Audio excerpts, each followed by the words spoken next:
Hello friends, स्वागत है आपका फिर से एक नए लेसन के अंदर। आज के इस लेसन में हम बात करेंगे बटन ट्रैक क्लिक के बारे में। ऐसा होता है कि यूजर ऐड पर क्लिक करता है, वेबसाइट पर आता है, लेकिन हमें ये क्लियर नहीं होता कि यूजर ने कौन सा बटन क्लिक करा है।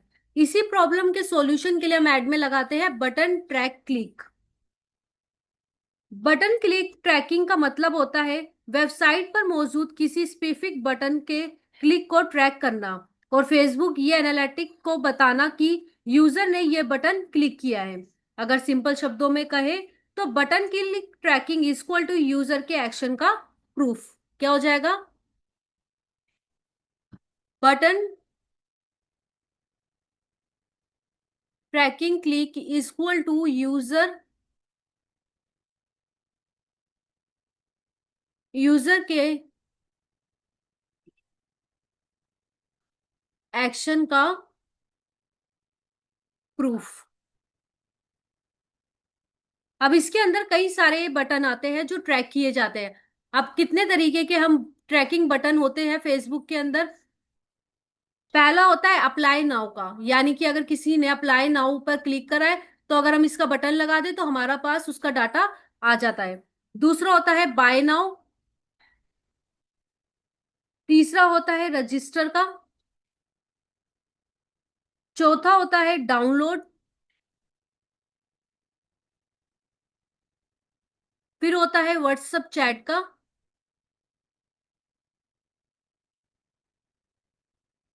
और फिफ्थ होता है कॉल नाउ का। ये सारे फेसबुक के अंदर बटन होते हैं जिनको हमें ट्रैकिंग के लिए लगाना पड़ता है। मतलब जो बटन बिजनेस के लिए इंपॉर्टेंट हो उस ट्रैक करना जरूरी हो जाता है।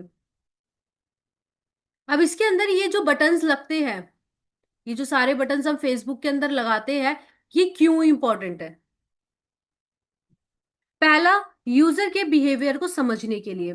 बटन ट्रैकिंग से हमें पता चलता है कि कितने लोग वेबसाइट पर आए, कितने लोगों ने बटन तक गए और कितनों ने एक्चुअल उस पर क्लिक किया है। दूसरा, कन्वर्जेशन ऑप्टिमाइजेशन करने के लिए। अगर बटन क्लिक हो रहा है पर स्केल या लीड नहीं आ रही है तो प्रॉब्लम नेक्स्ट स्टेप में है, एड में नहीं। रीटारगेटिंग करने के लिए, बटन क्लिक करने वाले यूजर्स हाई इंटरेस्टेड होते हैं, इनको दोबारा ऐड दिखाना इजी हो जाता है। जब जाकर ये हमारी रिटारगेटिंग की जगह ये हमारी वार्म ऑडियंस बन जाती है, जिनको हम फिर से ऐड में लगा सकते हैं। अगर हम एक रियल लाइफ एग्जांपल के साथ इसको समझे तो मान लो तुम एक ऑनलाइन कोर्स सेल कर रहे हो। वेबसाइट पर एक बटन है, ज्वाइन फ्री क्लास। डाटा कुछ ऐसा आता है, 1,000 वेबसाइट विजिटर्स, 200 लोग जो बटन पर क्लिक कर रहे हैं और 500 लोग जिन्होंने फॉर्म को फिल किया है। इससे क्लियर हो जाता है बटन अच्छा काम कर रहा है, लेकिन फॉर्म को इम्प्रूव करना पड़ेगा।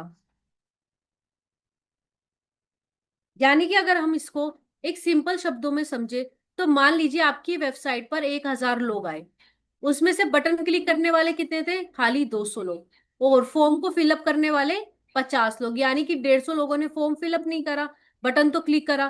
तो जो वो 150 लोग हैं वो फॉर्म क्यों नहीं फिल कर पाए? तो इसके लिए हमें क्या चेंज करना पड़ेगा, अपना फॉर्म में इंप्रूव करना पड़ेगा, ताकि उस चीज को अच्छे से ट्रैक किया जा सके। तो इसलिए बटन ट्रैक इंपॉर्टेंट होता है।